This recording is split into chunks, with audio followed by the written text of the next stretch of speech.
So good afternoon.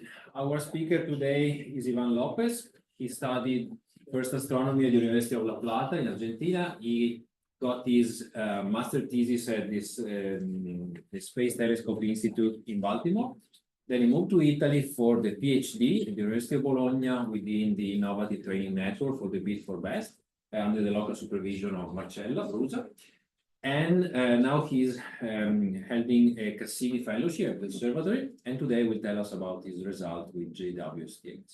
Please. Okay. Thank you. Thank you for coming. Yes, I will show you a little bit what we are looking at the center of the M58 galaxy. But at the beginning, I want to start with a small introduction of what is why this is important. So the last decade, we were talking about the coevolution scenario, right? Because we know that the supermassive black holes, in some way, all the energy that they are releasing and they are affecting the galaxy host. And we can see a lot of evidence on the local scaling relation between the masses of the black hole and the bulge mass of the host galaxy. Also, the star formation rate, how is linked or share a similar shape with the black hole accretion rate, how in, for example, in simulations, we need something that quench these supermassive, very massive galaxies. And also we can see a lot of direct evidence of the impact of supermassive black holes in the ISM and also in the AGN. So this is through outflows and radio jet, and usually it's called AGN feedback. So how is this AGN feedback? Well, if we want to do a small, like a quick picture as a cartoon, we can separate this feedback in two modes. One is the radiative one that is associated with high accretion rates, and the radiative pressure expel this gas and removing this reservoir that can be used for star formation or for accretion. The other mode is the kinetic one that is associated with high energetic jets. These jets produce cavities, shocks, and turbulence, and they hit the ISM. And the ISM needs to cool down first to form stars.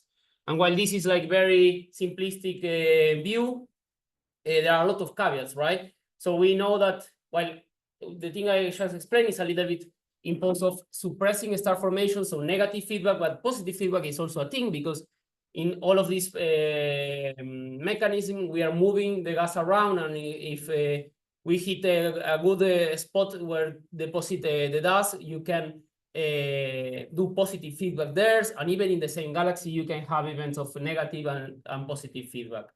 And also is that these two modes, they can live in the same galaxy, also in the same AGN. So for example, T-Cap galaxy is a quasar that is also having the radiative and the kinetic mode at the same time. But why low luminosity AGN? So basically, when we discuss the high accretion phases of the AGNs, that's also a very small part of their life. So the high accretion phase is just between 5 and 10% of the adulti cycle of an AGN. So most of the time these supermassive black holes are in the low accreting phase. This means that when you think on the Eddington radiation distributions or even the luminosity function of AGNs, there are much more low luminosity AGNs than the typical quasar. And this can also be for not only the local universe, but also for different redshifts.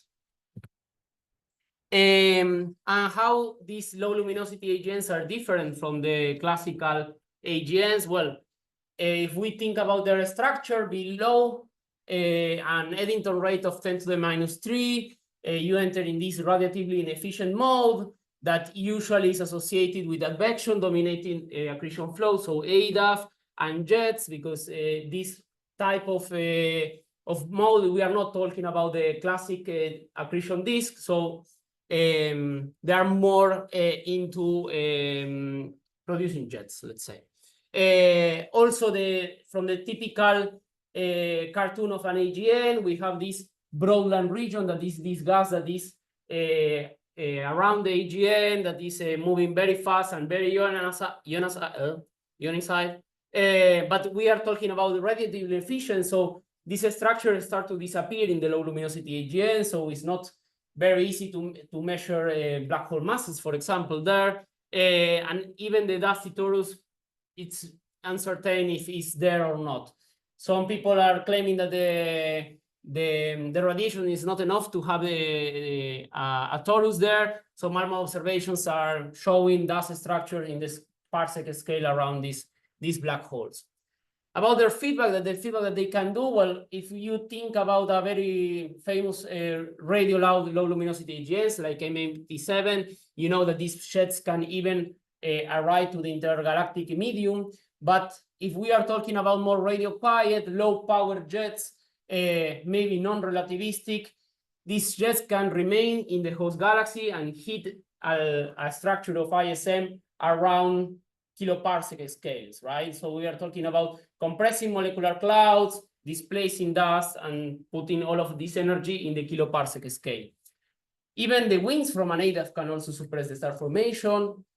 And JWST last year observed the Sombrero Galaxy, that is a very famous low luminosity AGNs, and they discovered there high ionization, high velocity outflow. So even like these type of galaxies, they can have a very strong outflows impacting the ISM. In this particular galaxy, Sombrero Galaxy, they didn't see any ionization cones. So the global picture is showing that the energy release in low luminosity AGNs is primarily kinetic than radiation. So the open question from this introduction is, these long phases of low accretion can influence the coevolution scenario. So to try to reply to this question, we need to first understand the details of the feedback processes, because as difference with the other, like in quasar modes, these can have a very strong effect if we consider the cumulative effect of this feedback. The other thing is we need to understand better the low accreting black hole census. Just a small advertising, if you're interested in the second question, we did a new AGN module for Cigale that considers low luminosity and mid luminosity AGNs, so you can check that. But now we will back to the first question. So our target is M58, it's a massive spiral galaxy in Virgo cluster, very beautiful also. It's classified as a liner, a Cipher2. The X-ray luminosity is 10 to the 41 ergs per second, and has evidence supporting an ADAF, and has also a low power radio jet, right? You can see it there with the VLL contours in the right. Has a lot of disturbed molecular gas, and basically I want to put that I want to make the point that this is a very good laboratory to study this type of feedback, because we have a non-standard accretion mode, low UV radiation field from the center of the AGN, and a low power jet. So it's a little bit, everything is low. So some studies that we did in the past prove that there are like a lot of extended emission of shock gas in the center of the galaxy. And you can see in the first picture, in blue is UV and in red is H alpha, and you can see in the center there is this bulge that match with the bark of the galaxy that is mainly red. So there is a lot of H alpha without all the new stars there. When we do a close-up, we can see now in blue is CO from ALMA. You can see how the CO match the dust lanes from HST. And in the same structure, we have the very hot part of the molecular hydrogen that is taken in the black and white picture with the Gemini. That's the let's see, the hotter emission line of a molecular hydrogen that is around 2 microns. So what with all of this and with a lot of data of Spitzer that I will show you now, the hypothesis is that we have these dust lanes that they are converting to the center of the galaxy. We have the jet, and this jet is inflating this cocoon of around 2 kiloparsec, and is shocking the gas inside. So from Spitzer, we try to squeeze all the data that we had from the data cubes there, and you can see that these are the spectra from different parts of the galaxy. In around 10 microns, there is a very strong H2 emission line, and you can see while in the star formation region is normal, in the other regions is dominating, right? This basically means that this line in these regions is between 3 and 25 times higher than the typical ratio that you expect from a photodissociating region. We calculated the temperatures there, and while in this parallel that is not affected by the black hole, by the feedback, right? The temperature is around 50 Kelvin that is expecting for like a star formation process. In the center and in around the black holes, we had like temperatures between 150 and 300 Kelvins. And between that, without temperatures and different star formation estimators, gave us the idea that the star formation is being suppressed there. We have also some measurements from the jokes, and while with the Spitzer we didn't do any kinematics because the resolution was not good enough. We constrained the velocities of the shocks with the ionization ratios, the ionization lines. And now we got the JWST view, right? So in red now you are seeing the PAHs. In blue you are seeing the 2 micron filters, so all the stars that they are showing us the bar there. And in green is the hotter H2 emission, the one of 2.1 micron. You can see the jump in resolution that we are having from this thing, this bubble of emission, that we know that there was some green is now H2 in 10 microns around. We jump to Gemini, and now with JWST we can see all the details of that region, and even in the center we have IFU data from NIRSpec and MIRI to cover from 2 microns up to 25 microns all the center of the galaxy. With this IFU we can, like, the pixel scale is around 10 parsec, so we can study each cloud basically of that region. This is the spectra just from the nuclei in orange and a ring around the nuclei in blue. You can see that this ring, that is this mix between stars and ISM. You can see all the star spectra in the near infrared.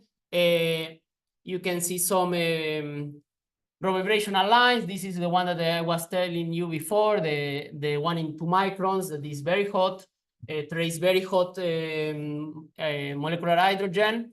And after you can see there how all the rotational lines of the H2 are basically dominating all the spectra. It's huge, the quantity of emission that we have from H2. In green, you can see all the lines of H2, but not all the lines, most of the lines of the H2. There are a lot of pi emission also. And while that's the spectra that we were expecting, we can also now extract a very good spectra of the center of the galaxy, so the AGN. And there you can see some of the Paschen alpha emission. You can see how the emission got stronger going to mid-infrared, and eventually we got some INS gas that is also in the ISM, of course.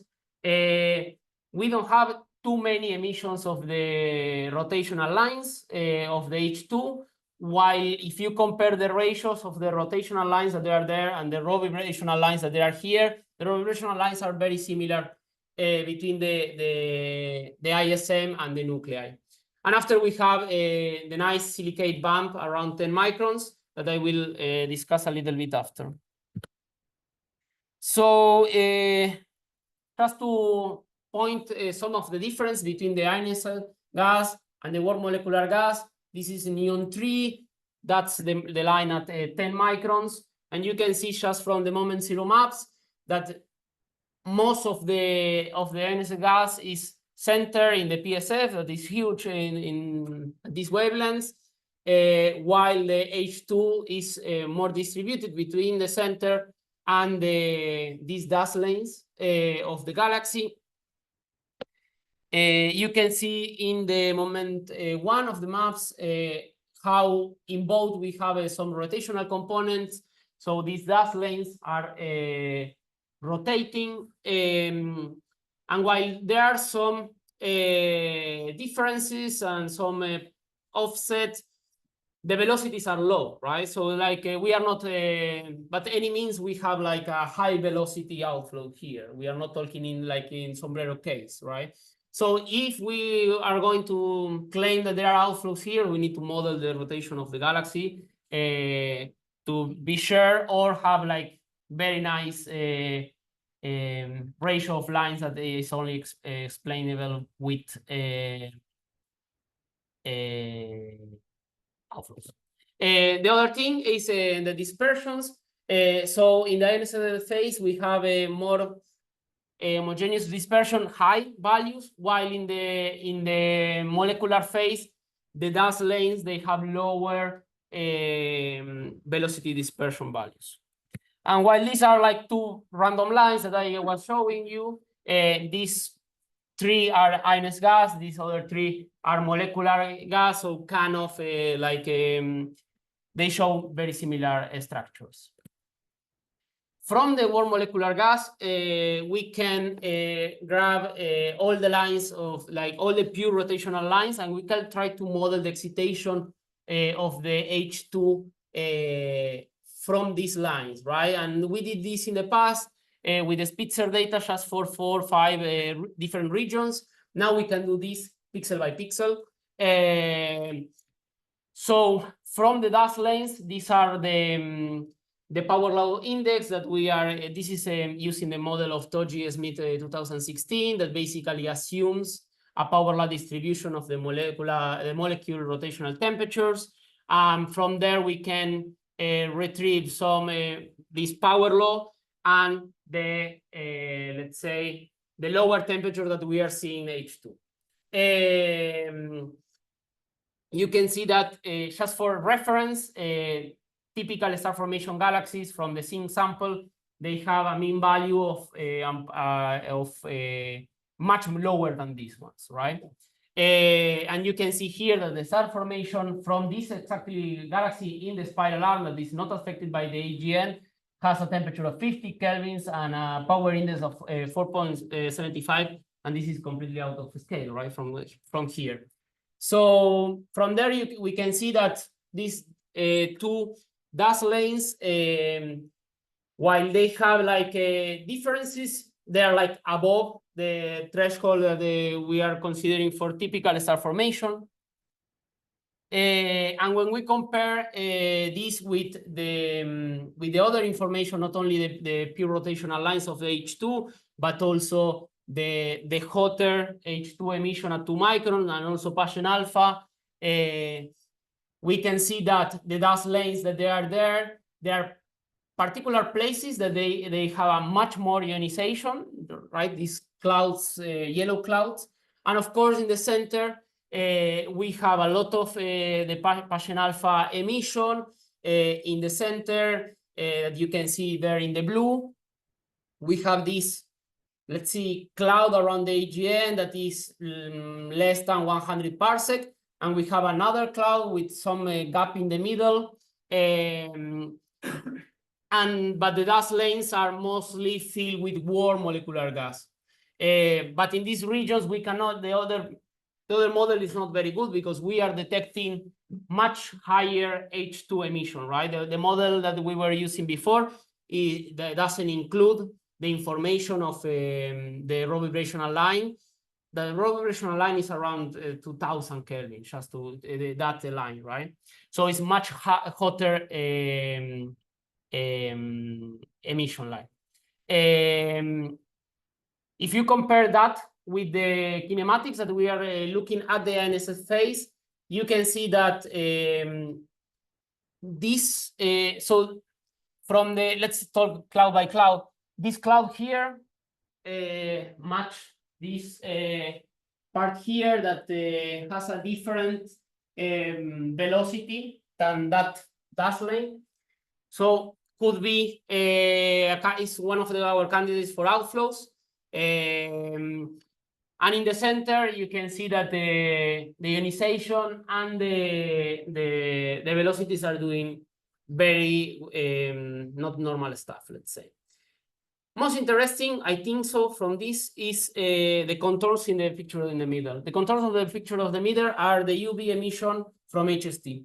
That was claimed in the past that was a star-forming disk, right? And you can see how, if that's true, the star-forming disk is just in the places where we don't have this shock H2 emission, right? It's just in the gaps, right? We have a gap of a strong of a warm molecular gas there, and we have is filled with this UV emission there, and also outside this shock gas.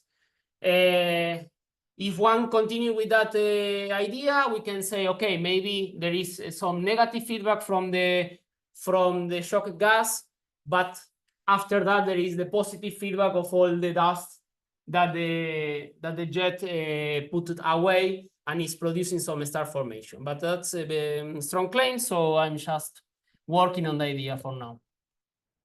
Another thing I was telling you that I wanted to show you is the silicates. So the silicate emission, that they are between 9 and 13 microns. We fit it in the past with a temperature of 230 Kelvin. That's consistent with the new JWST data.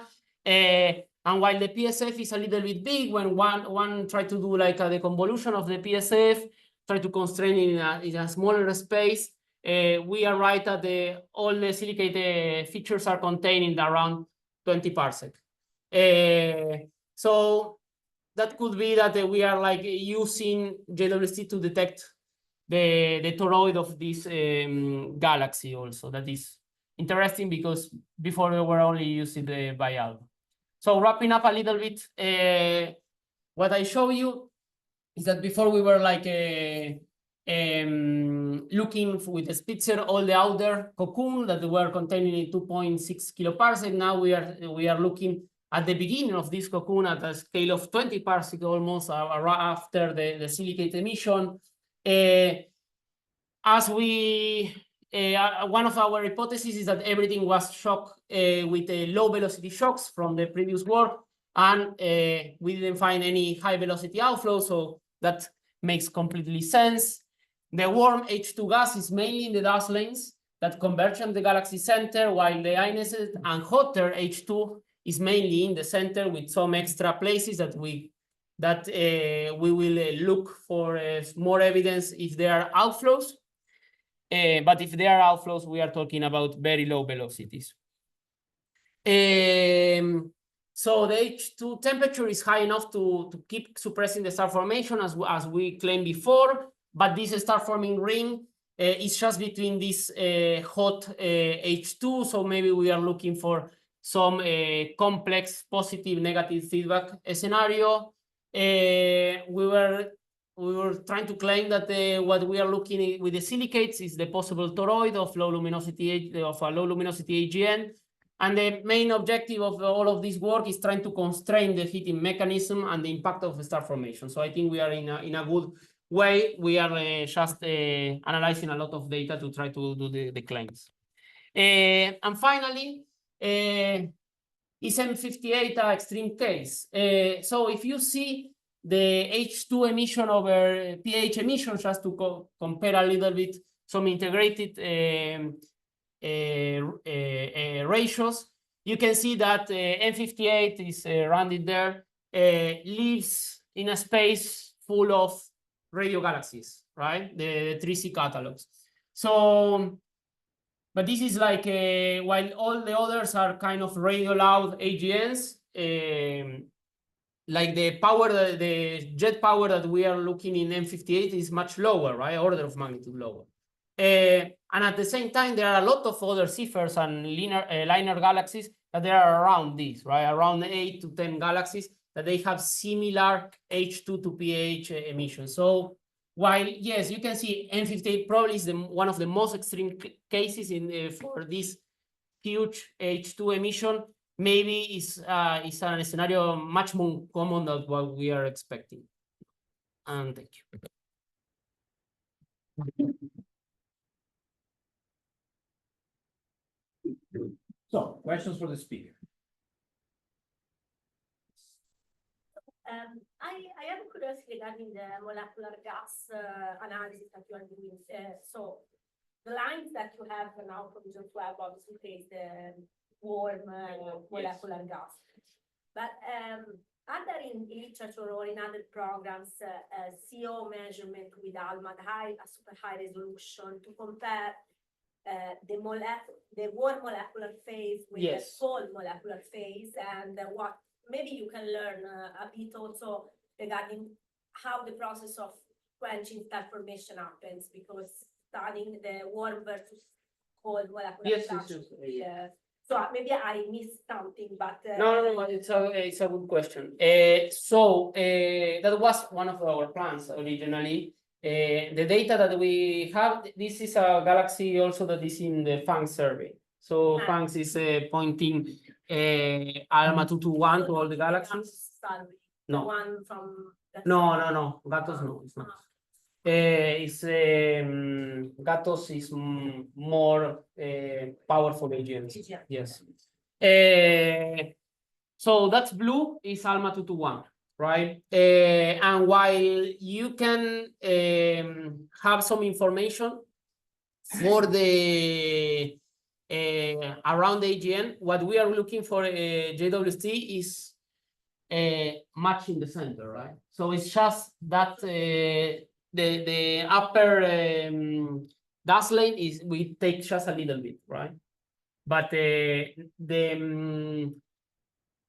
observation with ALMA were done to map all the galaxy, but at the center they don't have like they are not deep enough, let's say.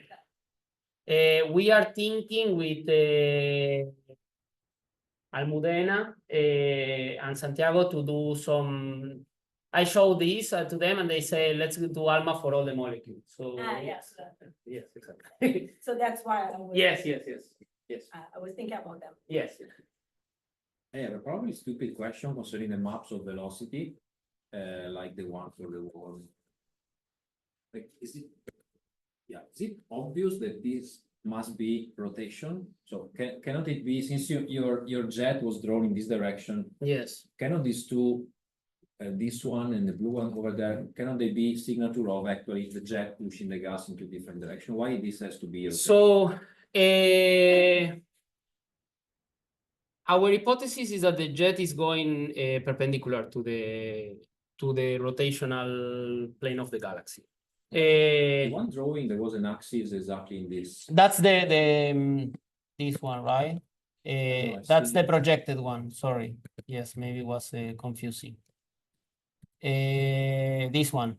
That's the projected like overall direction, but not sure, even better, because of course the velocity you see are in projection. Yes. So if the jet is inclined, why cannot it be that on one end you are seeing the gas approaching and the other receding because the jet is pushing? Yes. So right now we are modeling. The problem is that if you grab, we are have problem modeling everything as a disk. So it could be something like that. The problem is that the velocities are low and can be consistent with rotation. And the PA of the rotation matches a little bit the outer part of the galaxy, the one that is not affected by the jet, right? After saying that, we have a lot of, I am like right now, one of the models that we are trying to do with Barolo is this one, right? This is just the the inside part that we are looking with the JWST, and we are trying to model everything together, right? The other part and the inside part. The problem with that is that also the galaxy has a bar. So could be that also can be the jet, can be the bar. There are all velocities are not enough to say is one of them, right? Yeah.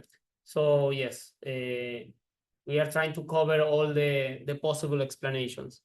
But I will say that from the ionization, that I don't think is like at least not this part, right? The one that is completely red, because that looks like just is heated like by the jocks, but not by the direct collection. I will say not like a J type of shock. Okay. Questions? Yes, I have a question about the morphology, let's say, of the warm molecular gas and the UV images of HC. Yes. Is it expected that the positive feedback occurs more towards the inner region than the negative feedback that is warming the molecular gas? Can you repeat? I see star formation in the innermost region, very close to the center, while the negative feedback warming the molecular gas is more in the outskirts. Is that expected? The center, the UV from the center is from the AGN, probably, right? Okay. So let's remove the center. And after is this part here, right? And this part here.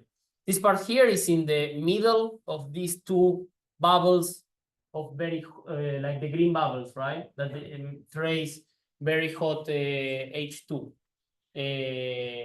And the other, it's everything is like, let's say that is you have or green or the contours. You don't have a place with the both. So like the green worm is warmed and is pushing and compressing the very cold molecular gas where there is also maybe contour, something like Could be. Yes. Okay. So also with the velocities, you can see that in that place you have like these two blue and orange things that they don't match very well the rest of the rotation profile, right? If you are assuming that there is rotating like this. So it could be, but for now we are trying to model the rotation. So after we say, okay, if this is the model of rotation, we can say that these velocities, these 200 kiloparsec are pushing away something. Sorry, 200 kilometers per second is pushing away something. If she's part of the rotation, you don't know if they are pushing or not. Okay. Thank you. That's a very good comment. You didn't say it at the end, but you put the extra targets in a James Webb proposal. Yes. Okay. Yes. Any news about when the James Webb data will be out? That will be in March, I think so. March, yes. The results will be out on, Yes. because it would be great to have the same quality of data to similar object to probe or disprove if M58 is so peculiar. Yes. I think Musk is going to decide what is going to be from this point. Okay, any more questions? Okay, and thanks again.